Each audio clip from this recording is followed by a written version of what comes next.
बिहार विधानसभा चुनाव के नतीजे आने शुरू हो गए हैं। शुरुआती दौर के रुझान में ऐसा प्रतीत होता है कि एनडीए की सरकार बन सकती है। वहीं महागठबंधन पिछड़ती नजर आ रही है। हमारी साथी पूर्वा हैं और हमारे साथ वरिष्ठ पत्रकार अहमद जावेद साहब भी हैं। अहमद जावेद साहब पत्रकारिता के दुनिया में एक बड़ा नाम रखते हैं। इन्होंने बिहार चुनाव को काफी नजदीक से देखा और समझा है। हम अहमद जावेद साहब का खैर मकदम करते हैं, स्वागत करते हैं।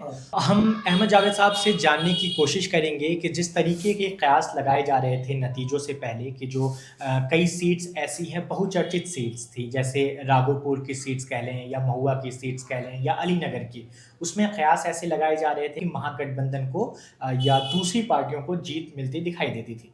लेकिन जो नतीजे आए हैं वो बिल्कुल उलट है और एनडीए के खाते में सारी सीट्स जाती हुई दिख रही हैं। तो इसका सबसे बड़ा कारण आपको क्या लगता है?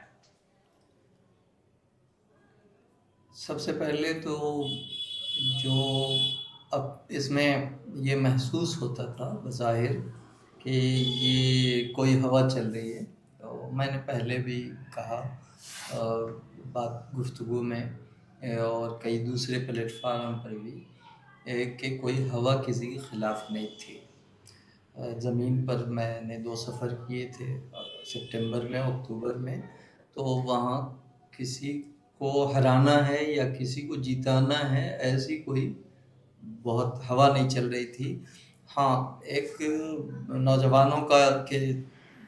नौजवानों में ख़ास तौर से बाज़ तबक़ात में तब्दीली की ख्वाहिश नज़र आती थी कि वो चाहते हैं तब्दीली हो। लेकिन बिहार का ये पीछे से भी जो रिकॉर्ड चला आ रहा है, जो ट्रेंड है वो ये है कि ऐसा रहता है, नज़र आता रहता है। लोग किसी से नाराज़ रहते हैं, जैसे मौजूदा नीतीश कुमार से पिछले इलेक्शन में भी लोग नाराज़ थे। और जो जो लोग नाराज़ हैं इस तरह से वोकल लोग होते हैं, लेकिन आम लोग खामोश रहते हैं। वो आप पूछिए भी तो वो काट जाते हैं, आपसे गुफ्तगू नहीं करते। तो जो वोकल होते हैं वो बहुत थोड़े से लोग होते हैं। उन वोकल लोगों की बातों से लोग परसेप्शन बना लेते हैं, लेकिन ज़मीन पर आम लोगों में कोई ऐसा जोश व खरोश किसी के ना हक में था और ना वो था किसी के खिलाफ था कि जैसे ये हो कि तेजस्वी को लाने के लिए लोग बहुत पुरजोश हों या नीतीश कुमार को हटाने के लिए बहुत पुरजोश हों, ये नहीं था। अब जो सूरत हाल तो ये था कि पिछले इलेक्शन में जो रिज़ल्ट था उसी के करीब, थोड़ा उसमें हेर फेर हो सकता है, उसके करीब आएगा ये बात, रिज़ल्ट आएगा ये बात मैंने पहले कई दफ़ा कही है। और उसमें भी ये फैक्टर था कि दोनों तरफ के जो वोट बैंक हैं, अभी भी आप देखेंगे जब वोट का एनालाइज करेंगे तो दोनों तरफ तकरीबन बराबर बराबर वोट हैं, महागठबंधन में और उधर वोट परसेंटेज, वोट शेयर दोनों का करीब करीब है। जो थोड़ा बहुत 2-4% वोट इधर से उधर होके रिजल्ट का बड़ा फर्क अभी नजर आ रहा है रुझान में, आगे जाके फाइनली क्या होगा। तो असल क्या है कि 2 ब्लॉक तो ऐसे हैं जो बराबर बराबर के हैं। एक तरफ माइनॉरिटीज़ और यादव और इस तरह से सोशलिस्ट वोटर्स, और दूसरी तरफ अपर कास्ट हिंदूज़ और दूसरे लोग जो पार्टी मतलब नज़रियाती तौर पर हिंदुत्व के तरफदार और इस तरह के लोग, तो ये दोनों तकरीबन 30-35% बराबर बराबर हो जाते हैं। रिज़ल्ट लाने के लिए, रिज़ल्ट में कन्वर्ट करने के लिए, इस वोट बैंक को डिसाइसिव बनाने के लिए ज़रूरत होती है जो बाकी 30 से 40% वोट बचते हैं और उसमें अति पिछड़े लोग ज़्यादा हैं। तो अति पिछड़ों को जो अपनी तरफ ज़्यादा ला पाएगा वो रिज़ल्ट दे पाएगा। तो ये बातें कही जा रही थी और वो सही साबित हो रही हैं, क्योंकि अति पिछड़ों को अपनी तरफ लाने के लिए बहुत से टूल्स उन्होंने इस्तेमाल किए, तेजस्वी ने भी, और बहुत से टूल्स बीजेपी ने भी और नीतीश कुमार ने भी। तो अति पिछड़ों को अपनी तरफ लाने में नीतीश कुमार कामयाब हुए लगता है इस रिजल्ट से या रुझान से, कि उन पर लोगों ने भरोसा किया और इन पर भरोसा नहीं किया। और जो तब्दीली के रुझान नज़र आ रहे थे, ये वो होता है, ये ट्रेंड पहले से भी है कि वो रहता तो है जोश व खरोश, लेकिन वो जब वो देखते हैं कि नहीं कोई तब्दीली का कोई मुतबादिल उनके सामने ऐसा नहीं है जो रिजल्ट में कन्वर्ट हो जाए, या कोई जीत रहा हो ऐसा नहीं है, मुकाबले में नहीं है, तो फिर वो पोलराइज हो जाते हैं, किसी एक तरफ हो जाते हैं। अच्छा, तो वो जो बीच में जो नजर आ रहा था कि जनसुराज में या कहीं और जाएंगे, तो वहां पर वोट उमूमन अलग अलग कम्युनिटी के वोट हैं, और वो बंटते नहीं हैं, वो आखिर आखिर में थोड़े बहुत ताल्लुकात से या कहीं 2-4 हज़ार वोट, 200-400 वोट या 1-1000 वोट कोई कैंडिडेट हासिल कर ले, ये होता है। बाकी मजमूई तौर पर वो इधर या उधर चले जाते हैं, और ये उसमें असल लालू फैक्टर काम करता रहता है। लालू एक फिनोमेना है, ये जनसवराज वाले भी कह रहे थे, वो इलेक्शन से पहले ही से कह रहे थे, या तो लोग मुझ पर भरोसा करेंगे तो बहुत सी सीटें हमारी आ जाएंगी, या फिर बिल्कुल भरोसा नहीं करेंगे तो 2-4 सीट भी नहीं आएगी।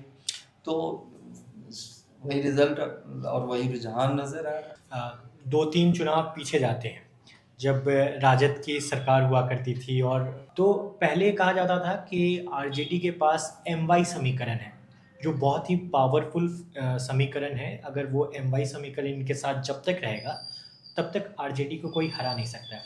फिर अचानक से एमवाई समीकरण कहाँ गया? एमवाई समीकरण अभी भी है, उनका वोट शेयर, और उसमें भी एम जो है वो उनके साथ पूरी मजबूती से जमा हुआ है। थोड़ा अलग अलग टेक्निकली अलग अलग सीट पर थोड़ा जेडीयू को भी मिल जाता है वोट, वो तो वहाँ कैंडिडेट पर मुनहसर होता है कि बाज़ कैंडिडेट मुसलमानों के लिए नापसंदीदा होते हैं, तो वो दूसरी तरफ भी चले जाते हैं, उनके पास ऑप्शन, नीतीश कुमार भी दूसरा ऑप्शन होता है। लेकिन ये एमवाई सिर्फ रिजल्ट में कन्वर्ट खुद नहीं कर सकते, इसलिए कि ये दोनों मिला के आप देखें ना 30% के आसपास वोट होंगे, तो उस 30% को रिजल्ट में 40% बनाने के लिए आपको अति पिछड़ी जातियों से, दूसरी कम्युनिटीज से आपको वोट लाना होगा। लेकिन इनकी, मैं समझता हूँ कांग्रेस की भी जो मौजूदा लीडरशिप है और आरजेडी की भी जो मौजूदा लीडरशिप है, इनकी परेशानी ये है कि ये जो नौजवानों के शोर शराबे हंगामों से ये ऐसे गदगद हो जाते हैं, मंत्र मुग्ध हो जाते हैं कि इनको लगता है कि अब तो हमारी हवा चल रही है, तो फिर वो दूसरों को जोड़ने की जो कवायद है वो ठीक से नहीं कर पाते हैं। जैसे अभी इलेक्शन के वक्त में जब वो टिकट के बंटवारे के वक्त का एक्सरसाइज जब चल रहा था, तो ज्यादातर लोग नाराज थे अपनी लीडरशिप से कि ये पता नहीं किस बुनियाद पर टिकट बांट रहे हैं। तो अब जब जोश नहीं है तो ये छोटे छोटे फैक्टर्स काम करते हैं। अगर एक हवा है, लहर है, तब तो कोई बात नहीं, उसमें आप जीत जाते हैं। लालू एक लहर थे, ये 2-3 इलेक्शनों तक वो एक बहुत मजबूत फैक्टर थे, और उस लहर में दलित भी उनके साथ होते थे, उस लहर में अति पिछड़ी जातियों के लोग भी मैक्सिमम उनके साथ होते थे। फिर नीतीश कुमार ने अति पिछड़ों को अपनी तरफ कर लिया, तो जाहिर है कि लालू कमजोर पड़ गए, और उसके बाद अब जो है वो अति पिछड़े बीजेपी से भी जुड़े हैं, और जेडीयू की पकड़ उन पर ज्यादा मजबूत हुई है। तो जाहिर है कि ये फैक्टर, असल डिसीजन अब पिछले 4-5 इलेक्शनों से रिजल्ट वो देते हैं, अति पिछड़े फैसला करते हैं। किसी जमाने में यही पोजीशन मुसलमानों की होती थी कि सोशलिस्ट धड़े की पार्टियां और कांग्रेस आमने सामने होती थी, मुसलमान जिधर ज्यादा चले जाते थे तो उनके हक में रिजल्ट हो जाता था, मुसलमान बड़े खुश होते थे कि हम फैसला करते हैं। अब अति पिछड़े जो कमजोर जातियां हैं, जो इंतहाई पसमानदा कौमें हैं, वो जिधर ज्यादा तादाद में जाती हैं उनके हक में रिजल्ट चला जाता है। और इसमें एक वो कम्युनल फैक्टर भी, एंटी मुस्लिम फैक्टर भी काम करता है। इस वक्त मैनिपुलेशन उन्होंने किया है एक एक सीट पर। अगर एक एक सीट पर जाके अमित शाह जैसे आदमी लोगों को मैनिपुलेट करते हो, या गांव के कैंडिडेट को बैठाते हो, जाके मिलाते हो, जनस्वराज के कई कैंडिडेट्स को उन्होंने जाके घर घर, जहाँ जब वो प्रधान जा रहे हो, मरकजी गुजरा घर में लोगों के जाके उनको मैनिपुलेट करते हो, और वो भी मजहब को यूज़ करते हों, तो ज़ाहिर है कम्युनलिज़्म का भी एक फैक्टर था। हालाँकि बज़ाहिर नहीं लग रहा था कि कम्युनलिज़्म वहाँ पर कोई कारगर है। ज़ात बिरादरी ज़्यादा कारगर फैक्टर था।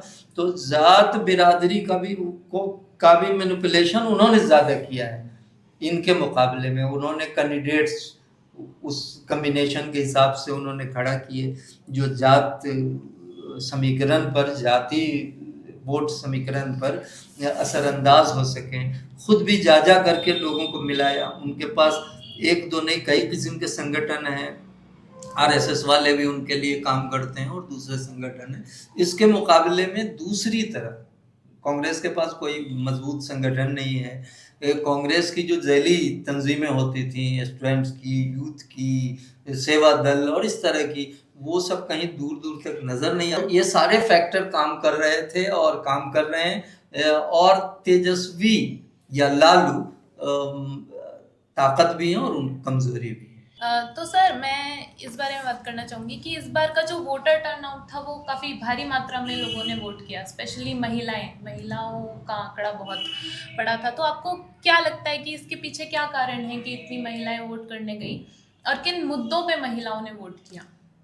अब महिलाएं जो टर्न आउट जो ज़्यादा है उस पर एक दो फैक्टर नहीं, बहुत से फैक्टर काम कर रहे हैं। एक तो ये है कि बिहार की आबादी तकरीबन आधी आबादी रियासत से बाहर रहती है, मजदूर हैं, वो शहरों में रहते हैं और शहरों में भी क्या बहुत दूर दराज रहते हैं। इस बार इलेक्शन छठ और दिवाली के बाद हुआ और लोग घर पर थे। फिर SIR का एक पैनिक था जिसकी वजह से लोग अपना वोट सब लोगों ने जुड़वाया जिनका नहीं भी था। लोगों को लगता था कि हमारी नागरिकता ख़त्म हो जाएगी, ख़ासतौर से मुसलमान पैनिक्ड थे। इसी तरह से ये भी फैल गई मजदूर तबके और आम लोगों में कि अगर वोट नहीं डालेंगे तो हमारा वोटर लिस्ट से नाम कट जाएगा। इस किस्म के पैनिक फैल गए। तो इस वजह से लोगों ने ज़्यादा से ज़्यादा वोट डाला।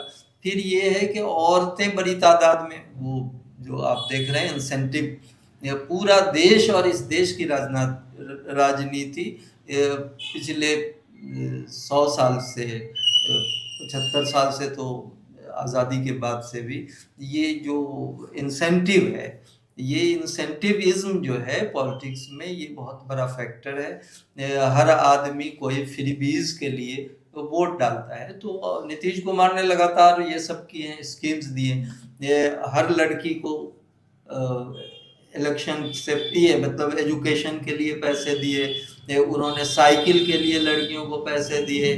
फिर वो लड़की जब जवान होती है शादी के लिए पैसे दे रहे हैं, उसे कॉम्पिटिटिव एग्ज़ाम वगैरह के लिए पैसे दे रहे हैं। तो इतनी सारी स्कीमें उन्होंने चला रही है, तो वो तकरीबन हर आदमी कवर्ड है इन स्कीमों से। और फिर अभी ताज़ा इलेक्शन से ठीक पहले कारोबार करने के लिए एक प्रोत्साहन राशि उन्होंने जारी किया और कहा कि जो लोग कारोबार करेंगे तो उन पर लोगों ने भरोसा किया। और उसी में कंपटीशन तेजस्वी भी कर रहे थे। RJD महागठबंधन भी यही फ्री करने का, जॉब देने का वादा कर रहे थे। तो एक तरफ उन्होंने किया है, जो कहा है वो किया है, तो उस पर उन्होंने भरोसा किया। और ये जो लग रहा था कि नीतीश कुमार के खिलाफ बीजेपी अब उसको कमज़ोर करना चाहती है, तो ऐसा नहीं हुआ। और बीजेपी को लगता था कि JDU कमज़ोर करना चाहती है, उनमें कंपटीशन है, लेकिन ये कंपटीशन उनके हक में फ्रूटफुल हुआ है, रिजल्ट ओरिएंटेड कंपटीशन हो गया। उन्होंने एक दूसरे को नुकसान नहीं पहुंचाया। लगता यह था कि एक दूसरे के खिलाफ इनका वोट बैंक उनको वोट नहीं देगा, उनका वोट बैंक इनको नहीं देगा, लेकिन ऐसा नहीं हुआ। तो जैसा कि आपने बोला कि नीतीश कुमार ने इतने सालों में इतनी फ्रीबीज की बात की है और उसमें से बहुत सारे वादे निभाए भी हैं, बहुत सारी फ्रीबीज दी भी हैं, तो आपको क्या लगता है कि इतनी सारी जो औरतें वोट करने गई हैं, क्या वो नीतीश कुमार की तरफ ज़्यादा वोट डालेंगी? हाँ बिल्कुल ऐसा था, नज़र आ रहा था। खासतौर से जिन लोगों ने सर्वे किया पोलिंग बूथ पर जाके, इलेक्शन के दौरान, पोलिंग के दौरान जिन लोगों ने किया, कई जर्नलिस्ट लाइव दिखा रहे थे, तो वो पूछ रहे थे लोगों को। तो वो ये नहीं पूछ रहे थे कि तुम किसको वोट दे रहे हो, ये पूछ रहे थे किन इश्यूज पर दे रहे हो। तो औरतें तो खुल के उनसे कह रही थी, बूढ़ी औरतें, जवान और लड़कियां, वो खुल के कह रही थी। लोग, कोई ये नहीं कह रहा था कि ये हुकूमत बहुत खराब है, लेकिन ये खुल के कह रही थी औरतें कि हम तो जिन्होंने दिए हैं पैसे उनको वोट दूंगी। जी, बिल्कुल। और मैं ये भी जानना चाहती थी कि जैसे बिहार के बारे में हमेशा से कहा जाता है कि जाति के नाम पे बहुत ज़्यादा वोट डलते हैं, तो इस बार के चुनाव में आपको क्या लगता है कि जाति सबसे बड़ा फैक्टर रही है, इसके अलावा कोई और ऐसा फैक्टर है जिस पे लोगों ने वोट दिए? जाति भी एक फैक्टर है, लेकिन वो सारे फैक्टर काम करते हैं। जाति भी एक फैक्टर है, और जाति को साधने में इस वक्त जो राजनीति है उसमें सबसे ज़्यादा मेहनत बीजेपी करती है। हद ये है कि बीजेपी राजभवन तक में वो उस तरह से पॉलिटिकली ऐसे गवर्नर भेजती है राजभवन में, जो किसी खास जाति को निगाह में रख के भेजे जाते हैं। पहले, अब से जो अब एक मुसलमान वहाँ हैं, उससे पहले लगातार कोविंद साहब जो सदर जमहूरिया हो गए बाद में, तो राष्ट्रपति बनने से पहले वो वहाँ थे, फिर उसके बाद चौहान थे, फिर तो वो लगातार अति पिछड़ी जातियों से और पिछड़ी जातियों से वहाँ गवर्नर भेजे जाते रहे, और गवर्नर हाउस एक्टिवली पॉलिटिकली काम करता रहा। ये नहीं कि वो खामोशी से वहाँ बैठे हैं, गवर्नर हाउस में मीटिंगें बुला के होती रही, हर अति पिछड़ी अलग अलग जातियों के लीडरों की। तो इस तरह, तो ये तो मतलब आखिरी इंतहा है। बाकी वो ज़मीन पर किस तरह से काम करते हैं, और अलग अलग जाति के लीडर उन्होंने खड़ा किए। अब यादवों ने या तेजस्वी यादव ने तो सोचा कि मैं ही एक लीडर हूँ। लोकल लेवल पे उन्होंने लीडर बनाए नहीं हैं, बल्कि हाल के बरसों में, पहले शुरू के ज़माने में लालू यादव ने हर जगह पिछड़ों को और इस तरह अक़लियत के लोगों को और दूसरों लोगों को बढ़ाया, और हर इलाके, हर ज़िले में लीडर खड़े किए।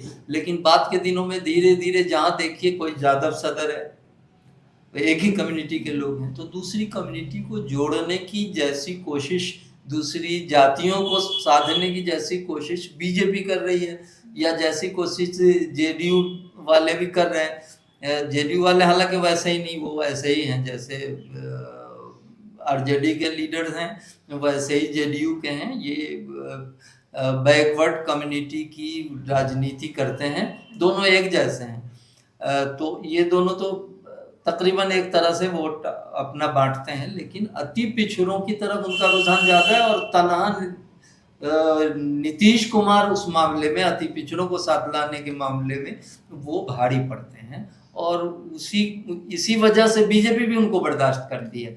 वरना बीजेपी का जो कोर वोट बैंक है वो तो नीतीश कुमार को नापसंद करता है। नापसंद इसलिए भी करता है कि वो औरतों के लिए, महिलाओं के लिए उन्होंने रिजर्वेशन बहुत दे रखे हैं, दिए। लोकल बॉडीज में अति पिछड़ों, दलित, महादलित, मतलब इतने रिजर्वेशन और इतनी कैटेगरी उन्होंने प्रमोट की कि उससे जो लोग गांव में मुखिया होते थे, नस्ल दर नस्ल से मुखिया होते थे, वो अब सोच भी नहीं सकते।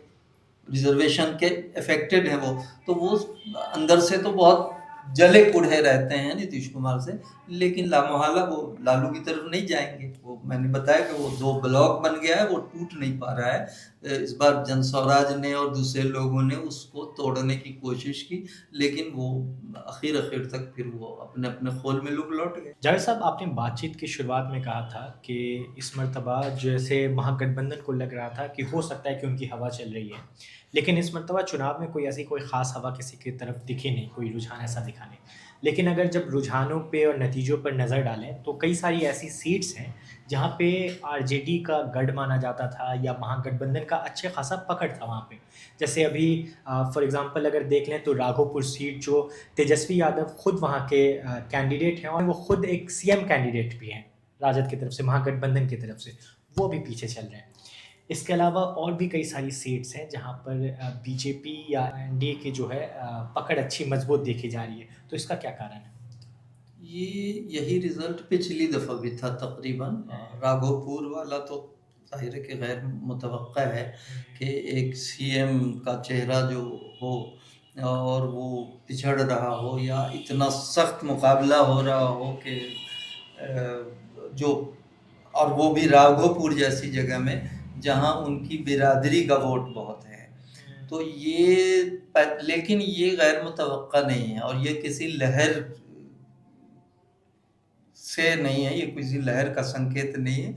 यह दरअसल लालू यादव का खानदान जैसे जैसे पार्टी पर हावी होता गया है और तेजस्वी या उनकी बेटी मीसा या उनका बेटा तेज प्रताप जिस तरह से मैदान में आया है और वही लालू का चेहरा बन गए हैं उसकी जगह, तो उससे खुद उनकी अपनी बिरादरी में भी नाराज़गी है, खुशी नहीं है, नाराज़गी है। इसलिए कि अब जो यादव कम्युनिटी जो है वो बहुत पॉलिटिकलाइज हो गई है। वहाँ हर आदमी आगे बढ़ना चाहता है, नेता बनना चाहता है। किसी ज़माने में रंजन यादव, राम कृपाल यादव ये सब नीतीश कुमार के दस्तोबाजू, ये लालू यादव के जो दस्तोबाजू होते थे।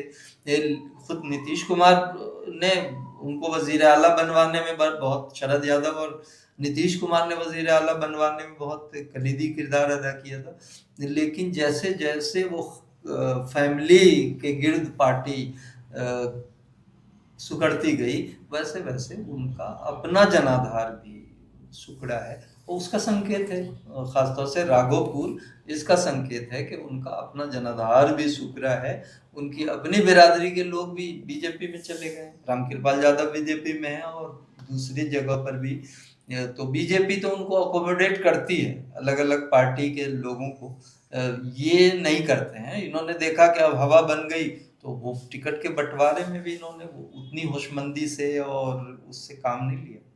अच्छा, दूसरी पॉलिटिकल पार्टियां जिन्होंने कई दावे किए थे चुनाव से पहले, जिसमें नाम मैं लूँगा जनसुराज पार्टी का, या इसके अलावा अगर कह लें प्लूरल पार्टी जो काफ़ी कुछ दावे और चर्चा में भी रहती हैं, वो पुष्पम प्रिया उनकी वो है, फाउंडर है। इसके अलावा भी और कई सारी पार्टियां हैं या कई सारे कैंडिडेट्स हैं, लेकिन उनका कुछ ऐसा माहौल दिख नहीं रहा है या रुझानों में या नतीजों में कि उन्होंने कुछ बहुत बड़ा कर दिया। वोट परसेंटेज की अगर बात करें तो तकरीबन अभी सबसे ज़्यादा वोट परसेंटेज अभी तक के हिसाब से 23% के करीब आरजेडी के पास है, 21% के करीब बीजेपी के पास है। लेकिन बाकी जो दूसरी पार्टियां जो जैसे एआईएम अभी 5 सीटों पे आगे चल रही हैं, लेकिन उनका वोट परसेंटेज तकरीबन 1 या 1.25% के करीब होगा। जनसुराज पार्टी का भी तकरीबन कुल मिला के वैसा ही है। तो ऐसा क्या हुआ कि जो इतने दावे थे और इतना जो माहौल बनाया गया था, चाहे वो सोशल मीडिया के ज़रिए, न्यूज़ चैनल्स के ज़रिए या वो बड़ी-बड़ी जो रैलियाँ थीं उसके अलावा, लेकिन वो कैश नहीं कर पाए? बिहार गांव में रहता है और गांव के लोगों की छोटी छोटी ज़रूरतें होती हैं पॉलिटिकल वर्कर से। तो जिनके पास छोटी छोटी ज़रूरतों को एड्रेस करने वाले पॉलिटिकल वर्कर नहीं हैं, वो रिजल्ट इलेक्शन में वो अपना परफॉर्मेंस नहीं दे सकते, चाहे वो रैलियां बड़ी बड़ी कर लें।